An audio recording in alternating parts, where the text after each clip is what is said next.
ನಮಸ್ಕಾರ ಕನ್ನಡಿಗರೇ, ಏಕಮುಖ ಕನ್ನಡ ವೈಭವ ಯೂಟ್ಯೂಬ್ ವಾಹಿನಿಗೆ ಸ್ವಾಗತ. ನಾನು ಸಂದ್ರಾನ್. ಸ್ನೇಹಿತರೆ, ಇವತ್ತಿನ ದಿವಸ ನಮ್ಮ ದೇಶದಲ್ಲಿ ಹಿಂದಿ ರಾಷ್ಟ್ರ ಭಾಷೆ ಅಂತ ಸುಳ್ಳಾಗಿ ಹಬ್ಬಿಸಲಾಗ್ತಾ ಇದೆ. ಮತ್ತೆ ಕೇಂದ್ರ ಸರ್ಕಾರವೂ ಸಹ ಹಿಂದಿ ದಿವಸ್ ಅಂತ ಅಂದ್ಬಿಟ್ಟು ಕೋಟ್ಯಾಂತರ ರೂಪಾಯಿನ ಕೇವಲ ಒಂದೇ ಭಾಷೆಗೆ, ಅಂದ್ರೆ ವಿವಿಧತೆಯಲ್ಲಿ ಏಕತೆ ಅನ್ನೋ ಒಂದು ಘೋಷವಾಕ್ಯ ಇಟ್ಕೊಂಡಿರುವಂತ ದೇಶದಲ್ಲಿ ಕೇವಲ ಒಂದೇ ಒಂದು ಭಾಷೆಯೇ ಇಡೀ ದೇಶದಲ್ಲಿ ಶ್ರೇಷ್ಠ ಅನ್ನೋ ತರ ಬಿಂಬಿಸೋದಕ್ಕೆ ಪ್ರಯತ್ನ ಪಡ್ತಾ ಇದೆ. ಇಂಥ ಸಂದರ್ಭದಲ್ಲಿ ನಮ್ಮ ಭಾಷೆಗಳ ಬಗ್ಗೆ ನಾವು ನಮ್ಮ ಭಾಷೆಯ ಹಿರಿಮೆಯನ್ನ ನಾವು ಯಾಕೆ ಹೇಳ್ಕೊಬಾರದು ಅನ್ನೋದಕ್ಕೋಸ್ಕರ ಈ ವಿಡಿಯೋ ಮಾಡ್ತಾ ಇದೀನಿ. ಈ ವಿಡಿಯೋದಲ್ಲಿ ಕನ್ನಡ ಯಾಕೆ ನಮ್ಮ ದೇಶದ ರಾಷ್ಟ್ರ ಭಾಷೆ ಆಗಬಾರ್ದು, ಅದಕ್ಕೆ ಇರುವಂತ ಶಕ್ತಿ ಏನು ಅನ್ನೋದನ್ನ ಒಂದು 9 ಪಾಯಿಂಟ್ಗಳ ಮೂಲಕ ನಿಮ್ಗೆ ತಿಳಿಸೋದು ಪ್ರಯತ್ನ ಪಡ್ತಾ ಇದೀನಿ. ದಯವಿಟ್ಟು ಈ ವಿಡಿಯೋ ಪೂರ್ತಿ ನೋಡಿ. ಒಂದು ಭಾಷೆ ಒಂದು ದೇಶದ ರಾಷ್ಟ್ರ ಭಾಷೆ ಆಗೋದಕ್ಕೆ ಸಾಮಾಜಿಕವಾಗಿ ಏನೇನು ಮಾನದಂಡಗಳಿವೆ ಅಂದ್ರೆ, ಒಂದು ದೇಶದ ಪ್ರಜೆಯಾಗಿ ಯಾವ ಭಾಷೆ ನಮ್ಮ ದೇಶದ ರಾಷ್ಟ್ರ ಭಾಷೆ ಆಗಿರ್ಬೇಕು ಅಂತ ಬಯಸ್ತಾನೆ ಅನ್ನೋದಕ್ಕೆ ಸಂಬಂಧಪಟ್ಟಂಗೆ ಒಂದು 9 ಪಾಯಿಂಟ್ ಹೇಳ್ತೀನಿ ಅಂತಂದಲ್ಲ. ಈ ವಿಡಿಯೋನಲ್ಲಿ ಕೇವಲ ಸಂಕ್ಷಿಪ್ತವಾಗಿ 9 ಪಾಯಿಂಟ್ಗಳನ್ನ ಅಷ್ಟೇ ಹೇಳ್ತೀನಿ. ಮತ್ತೆ ಮುಂದೆ ಇದರದೇ ಮುಂದುವರೆದ ಭಾಗವಾಗಿ ಒಂದೊಂದು ಪಾಯಿಂಟ್ಗೆ ಸಣ್ಣ ಸಣ್ಣ ವಿವರಣೆಯನ್ನ ಕೊಟ್ಟು ಬೇರೆ 9 ಪಾಯಿಂಟ್ಗೂ 9 ಬೇರೆ ಬೇರೆ ವಿಡಿಯೋಗಳು ಮಾಡಿ ನಿಮ್ಗೆ ತಲುಪಿಸೋ ಪ್ರಯತ್ನ ಮಾಡ್ತೀನಿ. ಈಗ ಮೊದಲನೇ ಪಾಯಿಂಟ್ ಯಾವುದು ಅನ್ನೋದನ್ನ ನೋಡೋಣ ಬನ್ನಿ. ಅರ್ಹತೆ 1. ಯಾವುದೇ ಒಂದು ಭಾಷೆ ಈ ದೇಶದ ಅಥವಾ ಈ ದೇಶದಲ್ಲಿರುವಂತ ಪ್ರಾಂತ್ಯದ ಒಂದು ನೆಲದ ಭಾಷೆ ಆಗಿರ್ಬೇಕು. ಅಂದ್ರೆ ಆ ಭಾಷೆ ಇಲ್ಲೇ ಹುಟ್ಟಿ ಬೆಳೆದಿರಬೇಕು, ಇವತ್ತಿಗೂ ಪ್ರಚಲಿತವಾಗಿರ್ಬೇಕು. 2ನೇದು ಮತ್ತು ಅತಿ ಮುಖ್ಯವಾಗಿರುವಂತದ್ದು, ಯಾವುದೇ ಒಂದು ಭಾಷೆ ಪರಕೀಯರ ದಾಳಿಯಿಂದ ಹುಟ್ಟಿರೋದು, ಅಂದ್ರೆ ಕ್ರಾಸ್ ಬೀಡ್ ಲ್ಯಾಂಗ್ವೇಜ್ ಅಂತ ಹೇಳ್ತಾರಲ್ಲ, ಅಂದ್ರೆ ಯಾರದೋ ಭಾಷೆ ಯಾರೋ ಒಂದು ದೇಶದ ಇರುವಂತ ಭಾಷೆ ಮೇಲೆ ಹೇರಿಕೆ ಮಾಡಿದ್ರಿಂದ ಆ ಭಾಷೆ ಇಲ್ಲಿ ಹುಟ್ಟಿ ನಾನು ಈ ಭಾಷೆಯಂತ ರೂಪುಗೊಂಡಿರಬಾರದು. ಇದು 2ನೇ ಪಾಯಿಂಟ್. 3ನೇದು, ಅದು ಸಹಸ್ರಮಾನಗಳ ಇತಿಹಾಸವನ್ನ ಹೊಂದಿರಬೇಕು. ಉದಾಹರಣೆ ನಮ್ಮ ಕನ್ನಡ 2500 ವರ್ಷಗಳ ಇತಿಹಾಸ ಹೊಂದಿದೆ, ಅದು ಲಿಖಿತ ದಾಖಲೆ ಮೂಲಕ. ಇನ್ನು ಅದು ಬಳಕೆ ಬಂದಿದೆ ಅಂತ ಅನ್ನೋದು 5000 ವರ್ಷಗಳ ಕಾಲ, ಅಂದ್ರೆ ದ್ವಾಪರದಲ್ಲೂ ಸಹ ಈ ಭಾಷೆ ಬಳಕೆಯಲ್ಲಿತ್ತು. ಇಲ್ಲಿಂದ ಚಿನ್ನ, ಕೋಲಾರದ ಚಿನ್ನ ಸಿಂಧು ಮತ್ತು ಹರಪ್ಪ ಮಹೇಂಜೋದಾರೋ ನಾಗರಿಕತೆಗಳ ಕಾಲದಲ್ಲಿ ಅಲ್ಲಿಗೆ ತಲುಪಿತ್ತು.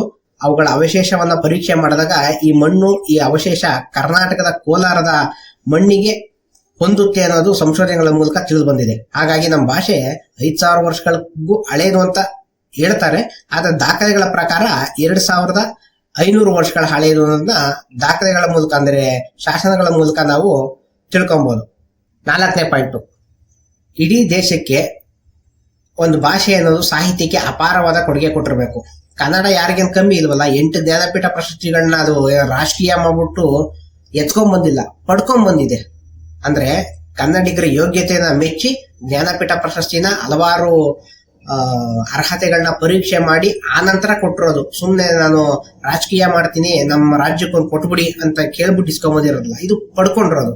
ಇನ್ನು 5ನೇ ಪಾಯಿಂಟ್, ಯಾವುದೇ ಒಂದು ಭಾಷೆ ಶಾಸನಗಳಲ್ಲಿ ಲಿಖಿತ ರೂಪದಲ್ಲಿ ಬರೆಸ್ಕೊಂಡಿರ್ಬೇಕು, ಮತ್ತು ಅದು ಜನಬಳಕೆನಲ್ಲೂ ಇರಬೇಕು.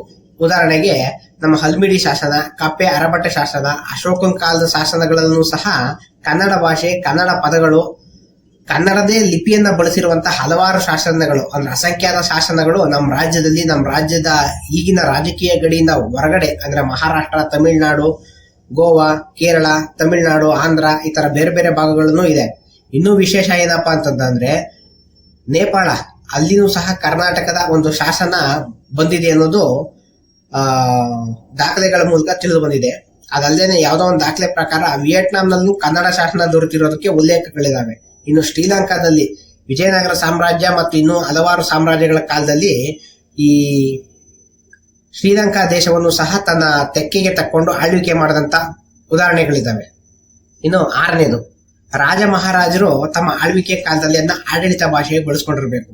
ನಮಗ್ ತಿಳಿದ ಮಟ್ಟಿಗೆ ಶಾತವಾಹನರ ನಂತರ ಕದಂಬರು, ಅಂದ್ರೆ ಕನ್ನಡದ ಮೊದಲನೇ ರಾಜವಂಶ ಅಂತ ಅನ್ಸ್ಕೊಂಡ ಕದಂಬರು ಕನ್ನಡದ ಪ್ರಪ್ರಥಮ ಬಾರಿಗೆ ಆಡಳಿತ ಭಾಷೆಯಾಗಿ ಬಳಸ್ಕೊಂತಾರೆ. ಅಲ್ಲಿಂದ ಇವತ್ತಿನ ಕರ್ನಾಟಕ ಸರ್ಕಾರ ಏನಿದೆಯಲ್ಲ 2023ರಲ್ಲಿ ಇಲ್ಲಿವರೆಗೂ ಕನ್ನಡ ಮುಖ್ಯ ಭಾಷೆಯಾಗಿ ಬಳಕೆಯಲ್ಲಿ ಬಂದಿದೆ. ಹಲವಾರು ರಾಜಮನೆತಗಳು, ಈ ಸ್ವತಂತ್ರ ಬಂದ ನಂತರ ಎಲ್ಲ ರಾಜಕೀಯ ಪಕ್ಷಗಳು ಕರ್ನಾಟಕದಲ್ಲಿ ಕನ್ನಡವನ್ನೇ ಆಡಳಿತ ಭಾಷೆಯಾಗಿ ಬಳಸ್ಕೊಂಡ್ ಬಂದಿದೆ. ಇನ್ನು ಮುಂದಕ್ಕೂ ಅದು ಹಾಗೆ ಮುಂದುವರಿತಾ ಇದೆ. ಇನ್ನು 7ನೇದು, ಇದೇ ನೆಲದ ಭಾಷೆಯಾಗಿ ಇಲ್ಲಿ ಸಾಮ್ರಾಜ್ಯಗಳನ್ನ ಹುಟ್ಟಾಕಿ ಸಾಮ್ರಾಜ್ಯ ಕಟ್ಟಿ ಬೆಳೆಸಂತ ಭಾಷೆ ಆಗಿರ್ಬೇಕು. ಇನ್ನು ಕನ್ನಡದಲ್ಲಿ, ಕರ್ನಾಟಕದಲ್ಲಿ ಅಸಂಖ್ಯಾತ, ಅಂದ್ರೆ ಇತಿಹಾಸದಲ್ಲಿ ದಾಖಲಾಗದೇ ಇರುವಂತ ಎಷ್ಟೋ ಸಾಮ್ರಾಜ್ಯಗಳು ಹುಟ್ಟಿವೆ, ಹಾಗೆ ಅವನತಿಯನ್ನು ಹೊಂದಿದಾವೆ. ಇನ್ನು 8ನೇದು, ಇಲ್ಲಿ ಮೂಲ ನಿವಾಸಿಗಳ ಆಡು ಭಾಷೆಯಾಗಿದ್ದು ಜನಪದ ಸಾಹಿತ್ಯ ಮತ್ತು ಇತರ ಸಾಹಿತ್ಯಗಳಲ್ಲಿ ತನ್ನ ಕೊಡುಗೆಯನ್ನ ನೀಡಿರಬೇಕು. ಇದರಲ್ಲಂತೂ ಕೇಳುವಂಗೆಲ್ಲ ಬಿಡಿ. ಕರ್ನಾಟಕದಲ್ಲಿ ಹಲವಾರು ಸಾಹಿತ್ಯಗಳಿದಾವೆ. ಅಂದ್ರೆ ಹಳೆಗನ್ನಡ, ನಡುಗನ್ನಡ, ಹೊಸಗನ್ನಡ ಈ 3 ವಿಭಾಗಗಳಲ್ಲಿ ಅಸಂಖ್ಯಾತ ಕವಿಗಳು, ಲೇಖಕರು ಬಂದು ಸಾಹಿತ್ಯಕ್ಕೆ ಅನರ್ಘ್ಯ ಕೊಡುಗೆಯನ್ನು ನೀಡಿದ್ದಾರೆ. ಕರ್ನಾಟಕದ ಸಾಹಿತ್ಯ ಕ್ಷೇತ್ರ ಯಾವ ತರ ಇದೆ ಅಂದ್ರೆ, ಎಷ್ಟು ಶ್ರೀಮಂತವಾಗಿದೆ ಅಂತಂದ್ರೆ, ಮನೆ ಮನೆಯಲ್ಲೂ ಒಬ್ಬೊಬ್ಬನು ಒಂದೊಂದು ಸಾಹಿತ್ಯವನ್ನ ರಚಿಸಿರ್ತಾನೆ. ಯಾರೋ ಬರ್ದಿಡೋದಿಲ್ಲ. ಆಯಾ ಸಂದರ್ಭಕ್ಕೆ, ಆತ ಜೀವನಾನುಭವಕ್ಕೆ ಬಂದಂತ ನೋವು, ಕಷ್ಟ, ಸುಖ, ದುಃಖಗಳ ಸಂಬಂಧಪಟ್ಟಂತೆ ಆತನೇ ಒಂದೊಂದು ಸಾಲುಗಳನ್ನ ಬರೆದಿರ್ತಾನೆ. ಅವೆಲ್ಲವೂ ಸಾಹಿತ್ಯನೇ. ಈ ತರ ರಚನೆ ಪ್ರಪಂಚದಲ್ಲಿ ಯಾರ ಕೈಲೂ ಮಾಡೋದಕ್ಕಾಗಲ್ಲ, ಕನ್ನಡಿಗರ ಕೈ ಮಾತ್ರ ಮಾಡೋದಕ್ಕಾಗದು. ಅದಕ್ಕೊಂದು ಅತ್ಯುತ್ತಮ ಉದಾಹರಣೆ ಅಂತಂದ್ರೆ, ಬೆಂಗಳೂರಿನಲ್ಲಿ 1 ಲಕ್ಷಕ್ಕೂ ಮೀರಿದ ಆಟೋಗಳಿರ್ಬೋದು. ಪ್ರತಿಯೊಂದು ಆಟೋ ಮೇಲೂ ಬರೆದಿರುವಂತ 2-3 ಸಾಲುಗಳಿರ್ತಾವಲ್ಲ, ಅದು ಇನ್ನೊಂದು ಆಟೋದಲ್ಲಿ ಪ್ರತಿಫಲಿಸೋದಿಲ್ಲ, ಅಂದ್ರೆ ರಿಫ್ಲೆಕ್ಟ್ ಆಗೋದಿಲ್ಲ. ಒಂದ್ ಆಟೋ ಮೇಲೆ ಬರ್ದಿದ್ದು ಇನ್ನೊಂದು ಆಟೋ ಮೇಲೆ ಇರೋದಿಲ್ಲ. ಒಬ್ಬೊಬ್ಬ ಆಟೋ ಡ್ರೈವರು ಒಬ್ಬೊಬ್ಬ ಕವಿ ಇದ್ದಂತೆನೆ ಅವ್ರು ಅವನ್ನೆಲ್ಲ ಬರೆದಿಟ್ಬಿಟ್ಟು ಪುಸ್ತಕನ ಪ್ರಿಂಟ್ ಹಾಕ್ಸಿದ್ರೆ ಅವ್ರದೇ 4-5 ಪುಸ್ತಕಗಳಾಗಿರ್ತಿತ್ತು. ಆದ್ರೆ ಕೆಲಸ ಮಾಡದೇ ಇರೋದ್ರಿಂದ ಅದು ಜನಪದ ಸಾಹಿತ್ಯವಾಗಿ ಉಳ್ಕೊಂಡ್ಬಿಟ್ಟಿದೆ. ಇನ್ನು 9ನೇದು ಮತ್ತೆ ಕೊನೆ ಪಾಯಿಂಟ್ ಅದೇನಂತಂದ್ರೆ, ಯಾವುದೇ ಒಂದು ಭಾಷೆಯ ಶಾಸನಗಳು ದೇಶದ ಉದ್ದಗಲಕ್ಕೂ ಹಾಕಿಸ್ಕೊಂಡಿರ್ಬೇಕು. ನಮ್ಮ ಕನ್ನಡ ಭಾಷೆಯ ಶಾಸನಗಳು ನರ್ಮದಾ ನದಿ ತೀರದಿಂದ ಹಿಡಿದು ಕೆಳಗಡೆಗೆ ಹಲವಾರು ಜಾಗದಲ್ಲಿ ಯಥೇಚ್ಛವಾಗಿ ಸಿಗುತ್ತವೆ. ಉತ್ತರ ಭಾರತದಲ್ಲಿ ಕೆಲವೊಂದು ಐತಿಹ್ಯಗಳ ಪ್ರಕಾರ ಈ ರಾಷ್ಟ್ರಕೂಟರ ಕೃಷ್ಣ ಇದ್ನಲ್ಲ, ಮುಮ್ಮಡಿ ಕೃಷ್ಣ, ಆತ ಹಿಮಾಲಯದವರೆಗೂ ಕೂಡ ತನ್ನ ಯುದ್ಧಗಳನ್ನ ಮಾಡ್ಕೊಂಡೋಗಿ ಹಿಮಾಲಯದ ನದಿ ತೀರದ ನೀರುಗಳನ್ನ ತನ್ನ ಕುದುರೆಗಳು ಕುಡಿತಿದ್ವು ಅಂತ ಹೇಳಲಾಗ್ತದೆ. ಅದ್ರ ಜೊತೆಗೆ ದೆಹಲಿವರೆಗೂ ಕೂಡ, ಅಫ್ಘಾನಿಸ್ತಾನದವರೆಗೂ ಕೂಡ ಕನ್ನಡದ ಚಾಲುಕ್ಯ ರಾಜರುಗಳು ಆಡಳಿತ ಮಾಡಿರುವಂತ ಉದಾಹರಣೆ ಇದಾವೆ.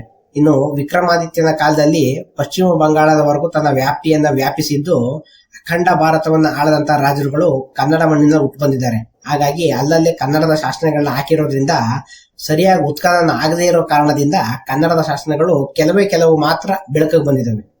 ಇವಿಷ್ಟು ಕನ್ನಡ ಯಾಕೆ ದೇಶದ ರಾಷ್ಟ್ರ ಭಾಷೆ ಆಗಬಾರ್ದು ಅನ್ನೋದಕ್ಕೆ ನನ್ನ ಒಂದು ಸಣ್ಣ ಸಂಕ್ಷಿಪ್ತವಾದಂತಹ ವಿವರಣೆ ಆಗಿತ್ತು.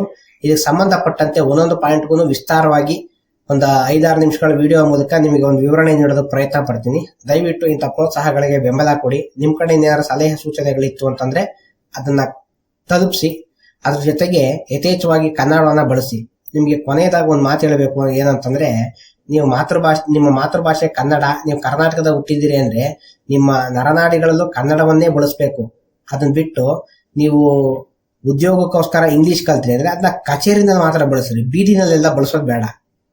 ಈಗಾಗಲೇ ನಾನು ಒಂದು ವಿಡಿಯೋನಲ್ಲಿ ತಿಳಿಸಿದ್ನಲ್ಲ, ಕನ್ನಡ ಎಲ್ಲಿ ಬಳಸಬೇಕು ಎಲ್ಲಿ ಬಳಸಬಾರ್ದು ಅಂತ ಅಂದ್ಬಿಟ್ಟು. ಆ ತರ ಮಾಡ್ತು ಅಂತಂದ್ರೆ ನಮ್ಮ ಭಾಷೆ ಇನ್ನೂ ಶತಶತಮಾನಗಳ ಸಹಸ್ರಮಾನ ಕಾಲದವರೆಗೂ ಕೂಡ ಉಳ್ಕೊಂಡು ಹೋಗುತ್ತೆ. ಇಲ್ಲಾಂದ್ರೆ ನಾವು ಬದುಕಿರುವಾಗಲೇ ನಮ್ಮ ಕಣ್ಮುಂದೆ ನಮ್ಮ ಕನ್ನಡ ನಾವೇ ಕತ್ತಿಸಕ್ಕೆ ಸಾಯಿಸ್ತೀವಿ ಅನ್ನೋ ಸ್ಥಿತಿಗೆ ಖಂಡಿತ ನಾವು ತಲುಪ್ತೀವಿ. ಇಷ್ಟು ಹೇಳ್ತಾ ಈ ವಿಡಿಯೋ ಮುಕ್ತಾಯ ಮಾಡ್ತಾ ಇದೀನಿ. ಧನ್ಯವಾದಗಳು. ಶುಭ ದಿನ.